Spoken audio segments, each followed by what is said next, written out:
Olá pessoal, sejam sempre muito bem-vindos e agora nós temos mais uma série de exercícios, dessa vez lançamentos horizontal e oblíquo no vácuo. Bom, eu sempre faço um resumo no início dessas séries e sempre lembro também que o importante é você assistir às aulas. Um resumo é sempre um quebra-galho, né? Para você poder seguir os exercícios, mas não deixe de assistir às aulas sobre o assunto. Vamos lá então. Primeiro, lançamento horizontal. Como o nome diz, lançamento horizontal é aquele que o corpo é lançado horizontalmente, com uma velocidade horizontal de uma certa altura. E, após esse lançamento, ele vai descrever um arco de parábola. Então, a velocidade horizontal, como o nome diz, só tem uma componente horizontal e não vertical. O movimento horizontal dessa partícula, na sequência, né, ao longo do tempo, vai ser uniforme. Por que uniforme? Porque nessa direção não há nada acelerando ou freando o corpo, não há nenhuma força, né, alterando o módulo da velocidade. Então ele é uniforme. Se é uniforme, vale aquelas equações do MU, S igual a S0 mais VT, que aqui nós chamamos de X, porque aqui eu tenho o eixo X, né? X igual a x0 mais v0t. Por que v0? Porque a velocidade no eixo x vai ser sempre a mesma que aquela de lançamento. Já o movimento vertical se dá sob a ação da gravidade e, portanto, ele é variado, é uniformemente variado. Nós temos o costume de, no movimento horizontal, adotar o eixo Y para baixo, já que todo o movimento vai ser para baixo, né? Isso não é obrigatório não, mas facilita a nossa vida. E assim o G, que também é para baixo, será positivo. Como de início não há componente vertical da velocidade, a velocidade inicial no eixo y é zero, o v0y é zero. Portanto, nas equações do MOVE não aparece v0, aquela equação y igual a y0 mais v0t. Não tem o v0, né? Porque na vertical a velocidade inicial é zero. Então, a equação fica y igual a y0 mais meio gt2. Do mesmo modo, a equação da velocidade, que normalmente seria v igual a v0 mais gt. Ela fica só v igual a gt. No caso é o y, né? Vy igual a gt. Esse é o movimento, esse é o lançamento horizontal. Já o lançamento oblíquo difere do horizontal porque há um ângulo de lançamento, que nós vamos chamar de θ. Nesse caso, em geral, nós adotamos o eixo y para cima. Também não é obrigatório, não, mas facilita um pouco, já que o corpo começa subindo e depois desce. Não é obrigatório fazer isso. Em alguns casos, nós vamos, inclusive, inverter isso. Do mesmo modo, o movimento horizontal vai ser uniforme e o vertical uniformemente variado. Mas de início é importante, é preciso que a gente decomponha a velocidade inicial nas suas componentes. Horizontal seria o v0x e vertical seria o v0y. E eu encontro os módulos dessas componentes por aqui. v0x é v0 cosseno θ, v0y, v0 seno θ. Bom, e o movimento horizontal, então, seria uniforme, equivale àquela equação lá de cima, né? A diferença é que aqui aparece o v0x, é um pedaço da velocidade inicial. E lá era toda ela. E o vertical parece aquelas equações todas do MOVE. E aqui sim, a velocidade inicial não é zero como lá em cima. Eu pus Torricelli aqui também, claro, pode ser usada lá em cima, a equação de Torricelli também. E eu coloquei aqui a equação do alcance horizontal, que foi demonstrada durante a aula. Alcance horizontal é o valor de x, tá? Máximo aqui, é o alcance que o objeto lançado atingiu. Bom, eu sou meio contra a fórmula, vocês sabem disso. Eu não preciso dessa fórmula em geral. Se eu quero o alcance do objeto, que é o x, eu uso a equação do x e uso os dados do problema. Encontro o instante da altura máxima, o dobro desse tempo é o tempo total de viagem, coloco esse tempo aqui e acho o alcance. Mas no caso do alcance máximo, essa expressão é interessante porque ela permite analisar certas coisas. Por exemplo, para uma certa velocidade inicial fixa, qual vai ser o maior alcance que eu obtenho? É quando o seno for o maior possível. E qual é o maior valor possível de seno? É 1, né? O seno não pode passar de 1. E quando o seno é 1, significa que o ângulo é 90. Quem tem seno igual a 1 é 90. Se o seno, então, se o ângulo é 90, esse 2θ é 90. Significa que θ é 45. Isso nos permite, então, descobrir, se você quer que um corpo atinja o maior alcance horizontal, você deve lançá-lo a 45 graus. Tá? Você está molhando planta, por exemplo. Você quer que a água vá mais longe possível. Você tem que colocar a mangueira a 45 graus de inclinação. Agora, uma outra coisa curiosa aqui é a seguinte: seno de 60 é raiz de 3 sobre 2. Seno de 120 também. Se você procurar numa tabela, 120 não é muito usado, né? Mas também é raiz de 3 sobre 2. Por que eu estou falando isso? Porque se você lançar um corpo a 30 graus, 2θ dá 60, né? Se você lançar a 60, 2θ é 120. Tanto num caso como no outro, o seno vai ser o mesmo. 30 dá 60, 60 dá 120. Nos dois casos, o seno é raiz de 3 sobre 2. Então, o alcance vai ser o mesmo. Então, se você lançar um corpo a 30 ou a 60, o alcance vai ser o mesmo. Isso acontece sempre que os ângulos são complementares.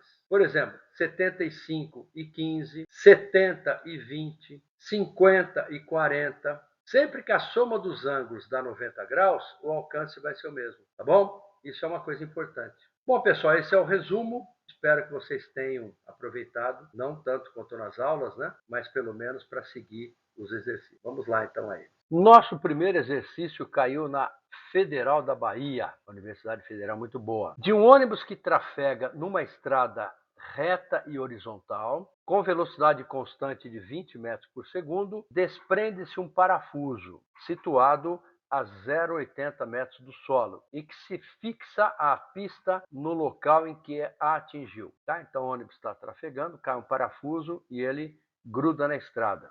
Tomando-se como referência uma escala cujo zero coincide com a vertical no instante em que se inicia a queda do parafuso e considerando-se g igual a 10 metros por segundo ao quadrado, determine em metros a que distância este será encontrado sobre a pista, este parafuso. Esse é o exercício, então. Eu tenho aqui o desenho, né? O parafuso se desprendeu do ônibus a 0,80 metros do solo. Tá legal? Isso é dado aqui, né?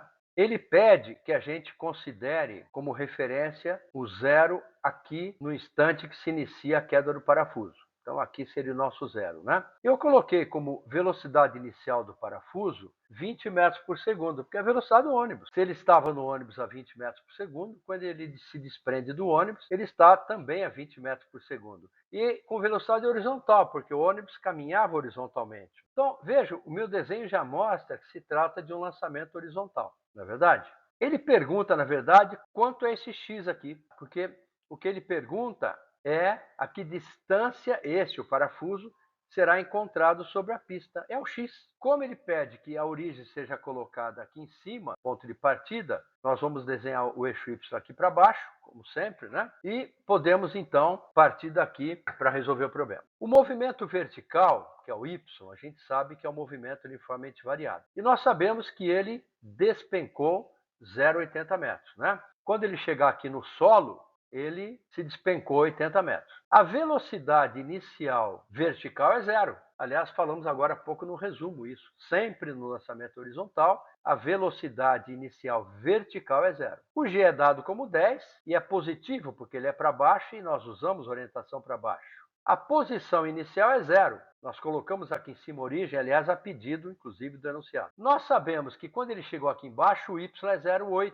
E usando, então, a função horária das posições, nós temos isso aqui, ó. Isso é zero. Isso a gente já sabe que é zero, né, no movimento horizontal. Coloquei aqui de exagero até. Então, 0,80, 0, 0, meio de 10, fica 5t2 e 0,80, igual a 0,80. Passando o 5 para baixo, 0,80 por 5 é 0,16. O t seria a raiz de 0,16, que é 0,4 segundos. Então, eu sei que ele leva 0,4 segundos para chegar ao solo. O que eu preciso descobrir agora é quanto ele andou horizontalmente em 0,4 segundos.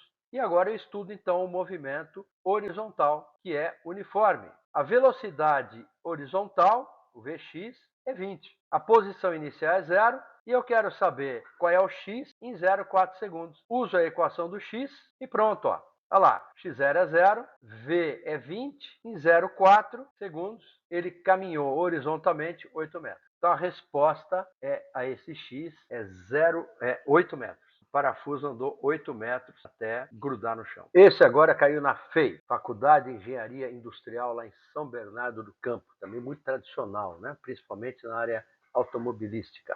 Em uma competição de tiro, o atirador posiciona seu rifle na horizontal e faz mira exatamente no centro do alvo. Se a distância entre o alvo e a saída do cano é de 30 metros, a velocidade do disparo do rifle é de 600 metros por segundo, qual a distância do centro do alvo que o projétil atingirá? Considere G igual a 10 metros por segundo e despreze a resistência do ar. É um teste. Se o cara mira no centro do alvo, ele vai errar, né? Porque nesse trajeto há uma queda vertical do projétil, tá certo? É um lançamento horizontal, há uma queda vertical, não é verdade? Veja, eu pedi aqui para o chat GPT fazer um desenho, não ficou muito... Mas dá para entender, né? Se ele mira aqui no centro, ele vai errar, porque nesse trajeto o projétil tem uma queda vertical. Ele tem que mirar para cima, né? Para poder atingir. E aí vai da habilidade do atirador. Esses caras da Olimpíada, que acertam bem no centro, né? Do alvo, eles sabem disso, né? Eles sabem calcular direitinho quanto eles têm que elevar o rifle para que a queda seja compensada, né? Mirar no alvo é o modo mais fácil, no centro do alvo é o modo mais fácil de errar. Vamos lá então ver como se resolve isso. Eu tenho aqui um desenho, né, do alvo, a velocidade horizontal inicial do projétil, ele mirou aqui no centro, né? Tá certo? Mas ela vai sofrer uma queda. Eu desenhei aqui o eixo Y para baixo, tem aqui o eixo X, e é dito que a distância entre o rifle e o alvo é de 30 metros. Ele errou por esse tanto aqui, né? Essa distância vertical ao centro do alvo. É um lançamento horizontal. Esse exercício é lançamento horizontal, porque a velocidade inicial do projétil é horizontal. Vamos primeiro pensar no movimento horizontal. A velocidade de lançamento é 600 e o alcance aqui é de 30 metros. Então, usando a equação, função horária das posições, eu tenho o x vale 30, posição inicial é 0, porque eu coloquei aqui a origem dos espaços, velocidade 600. Eu descobri aqui o tempo de percurso, né? O t vai ser 30 sobre 600, simplificando vai dar 3 sobre 60, simplificando um pouco mais, 1 sobre 20. Então, 1 sobre 20 segundos é o tempo que o projétil leva até aqui. Na verdade, até aqui, né? Leva até aqui, porque ele errou. Esse percurso foi feito em 1 sobre 20 segundos. Muito bem. Vamos pensar agora no trajeto vertical, nesse percurso vertical, no eixo Y.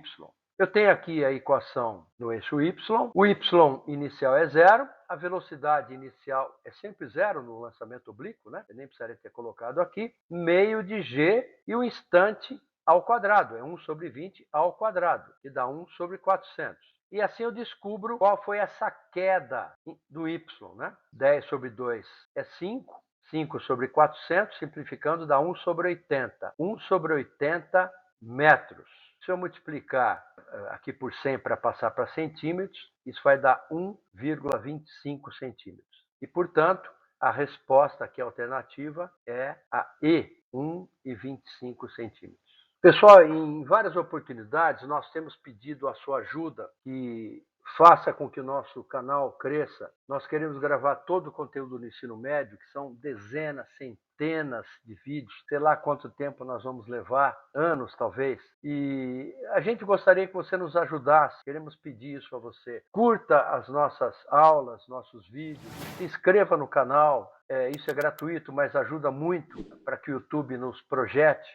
Divulgue de algum modo, avise seus colegas, seus amigos que precisem de aulas de física. Se possível, também divulgue aos seus professores, eles podem indicar a outros alunos, seus colegas. E, se possível, até nos dê alguma ajuda financeira. Tem aqui o Pix, né? A nossa chave Pix. Isso porque o custo disso tudo é alto, o custo de produzir tudo isso. E são muitos, muitos, muitos vídeos, nem sabemos ainda quantos, né? E para que esse projeto possa ser tocado, é preciso que a gente tenha alguma ajuda. Se possível, então, nos ajude com qualquer valor. E se também não for possível, continue assistindo às aulas. Todos são igualmente bem-vindos. Valeu? Um grande abraço a todos vocês.